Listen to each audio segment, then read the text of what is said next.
Assalamu alaikum, bienvenue à tous. Imagine que tu es bloqué dans un bâtiment qui va bientôt s'effondrer. Et tu sais que le constructeur du bâtiment a laissé un document dans lequel il explique comment sortir du bâtiment. Ne vas-tu pas te précipiter vers ce document et l'étudier jour et nuit afin de réussir à sortir sain et sauf?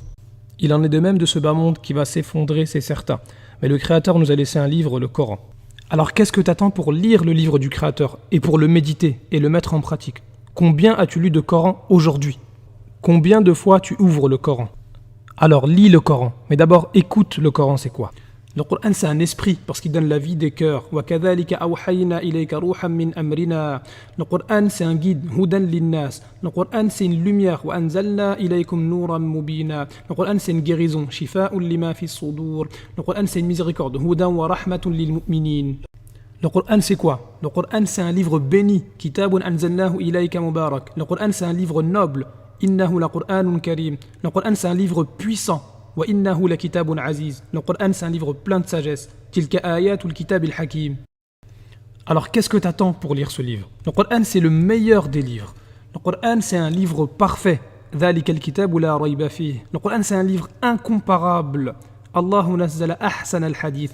Le Coran, c'est un livre inattaquable. لا يأتيه الباطل. Le Coran, c'est un livre inépuisable. بل هو قرآن مجيد. Alors lis et fais lire le meilleur des livres et tu seras parmi les meilleurs des gens. Lis et médite et rapproche-toi du livre d'Allah et tu seras parmi les proches d'Allah. Les premiers musulmans parlaient peu mais agissaient beaucoup. Ils parlaient peu mais ils lisaient beaucoup. Mais avant de terminer cette vidéo, sache une chose, c'est qu'on a tous du temps. Ce temps, c'est Allah qui nous l'a donné, c'est un bienfait d'Allah. Alors soit on va utiliser ce temps pour prendre le temps de lire et de méditer la parole du Créateur, soit on va perdre ce temps en écoutant beaucoup trop les paroles des créatures. Sauf que les créatures, plus tu écoutes et médites sur leurs paroles et plus ton cœur risque d'attraper des maladies telles que la jalousie, les mauvais soupçons, le stress, la rancune et les calomnies. Et comme a dit le prophète, alayhi salatu wassalam, la chose qui conduit le plus en enfer, c'est la langue. Alors que le Créateur, plus tu lis et médites sur sa parole et plus tu remplis ton cœur de bonheur et de réussite, de quiétude et de sérénité, et surtout de bonnes actions. Et les bonnes actions, on en a tous besoin pour le jour de la résurrection. Alors lis le Coran et il intercédera en ta faveur.